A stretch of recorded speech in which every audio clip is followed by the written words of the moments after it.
A ver, hay rituales culturales que queremos conocer perfectamente, ¿verdad?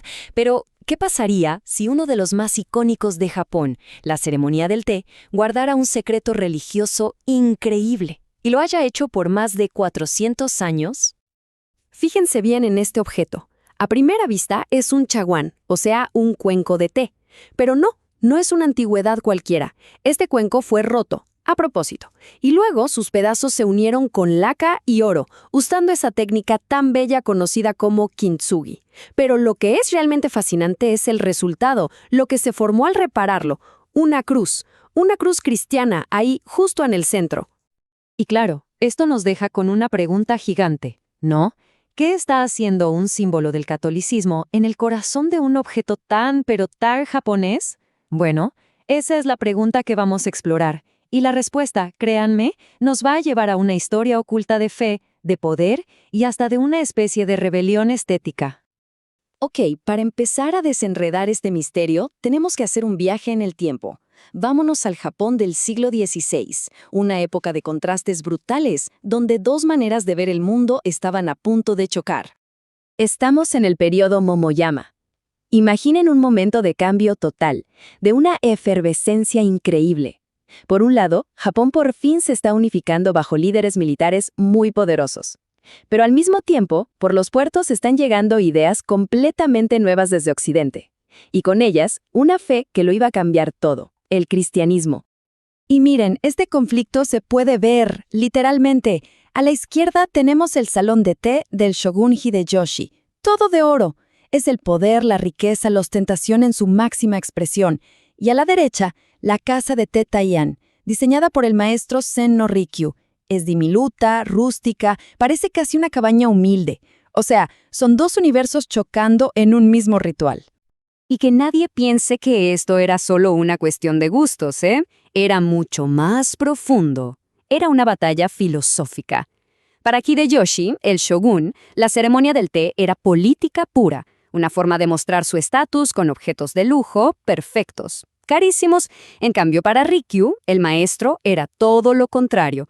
Era un camino espiritual, una forma de encontrar la belleza en lo simple, en lo imperfecto, en lo que no dura para siempre. Bueno, y aquí es donde la historia da un giro inesperado. Vamos a meternos de lleno en lo que conecta estos dos mundos, porque es aquí donde todo se complica y se pone mucho más interesante. Primero, ¿quién era este Sen no Rikyu? A ver, no era solo un tipo que sabía preparar té. No. Era un verdadero revolucionario cultural. Su filosofía, el famoso wabi-sabi, esa idea de encontrar belleza en la imperfección, era un desafío directo, casi una bofetada a la estética del poder de los gobernantes. Y aquí viene la gran sorpresa. Uno pensaría que sus discípulos más cercanos eran, no sé, monjes o artistas. Pues no. Eran los guerreros de más alto rango de Japón, los daimyo, o sea, la élite militar, la misma gente que formaba parte de esa estructura de poder que Rikyu en teoría estaba desafiando. Curioso, ¿no?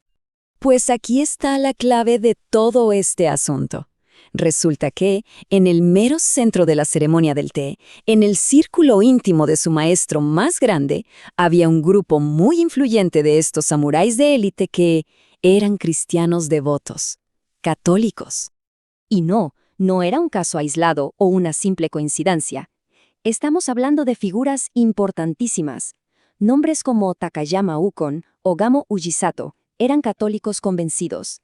Y otros, como Furuta Oribe, el mismísimo creador del cuenco con la cruz, tenían vínculos muy fuertes con el cristianismo. La nueva fe no estaba en los márgenes, había llegado al corazón de la élite cultural de Japón. Esto nos deja con otra pregunta, ¿no? ¿Por qué a estos samuráis conversos les atraía tanto la ceremonia del té de Rikyu? ¿Acaso veían algo en esos rituales que, de alguna manera, les resultaba extrañamente familiar? Es que las similitudes son asombrosas. De hecho, los propios misioneros jesuitas de la época se dieron cuenta. Fíjense, todo comenzaba con un ritual de purificación. A la izquierda, la pila con agua bendita en una iglesia. A la derecha, el sukubai, la pila de piedra donde los invitados se lavan las manos y la boca antes de entrar a la casa de té. El mismo gesto, el mismo simbolismo. Pero la cosa no queda ahí. La reverencia casi religiosa por el cuenco, el gesto de elevarlo para admirarlo, el acto de compartir el té de un solo cuenco entre todos, es que todo parece un eco de la Eucaristía. Por eso, muchos historiadores creen que para estos samuráis cristianos, la ceremonia del té era casi como una misa secreta, una forma de vivir su fe en código, a plena vista. Claro, una fusión cultural así de potente, tan subversiva, no podía durar para siempre. Estaba claro que tarde o temprano iba a chocar de frente con el poder político. Y lamentablemente, la época de tolerancia estaba a punto de terminar. El problema era simple.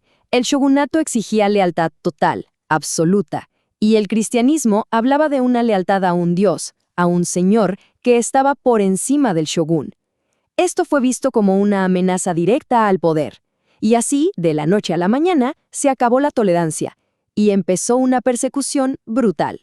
Y las consecuencias para nuestros protagonistas fueron terribles y muy rápidas. Al propio Senno Rikyu, el maestro, le ordenaron cometer seppuku, el suicidio ritual. Takayama Ukon, el samurái católico, tuvo que elegir entre su fe y su poder. Eligió su fe, lo perdió todo y fue exiliado. Y Furuta Oribe, su sucesor, el del cuenco, terminó igual que su maestro. De repente, tener convicciones y serles fiel te costaba la vida. Y lo más irónico de todo es que este conflicto nos dejó dos herencias completamente distintas. Por un lado, una que todo mundo celebra hoy en día, y por otro, una que fue intencionalmente borrada del mapa. Y aquí está la gran paradoja. La estética de Rikyu, el wabi-sabi, se convirtió en un éxito global. Hoy inspira a diseñadores y artistas en todo el mundo. Pero el cristianismo, esa fe que conectó tan profundamente con esa misma estética, fue perseguida, reprimida y casi aniquilada en Japón. Y no fue cosa de unos pocos años, ¿eh? Durante más de 250 años los cristianos en Japón tuvieron que esconder su fe, vivir en la clandestinidad, y en todo ese tiempo crearon una increíble cultura de la resistencia, una cultura secreta para poder sobrevivir. A esto se le conoce como una historia enterrada. Los símbolos tenían que estar ocultos a simple vista. Por ejemplo, cruces disimuladas en el diseño de una linterna de jardín, o en la reparación de una taza de té, como ya vimos. Incluso llegaron a venerar a la Virgen María bajo la apariencia de una deidad budista, María Kannon. Las huellas de esta fe tuvieron que camuflajearse para no desaparecer. Y así volvemos al principio, a ese humilde cuenco de té roto, un objeto que nos enseña que la historia que nos cuentan no siempre es la historia completa. Y nos deja con una pregunta para reflexionar. ¿Cuántas otras historias como esta, cuántos otros secretos estarán escondidos en esas tradiciones que damos por sentadas y que creemos conocer tan bien?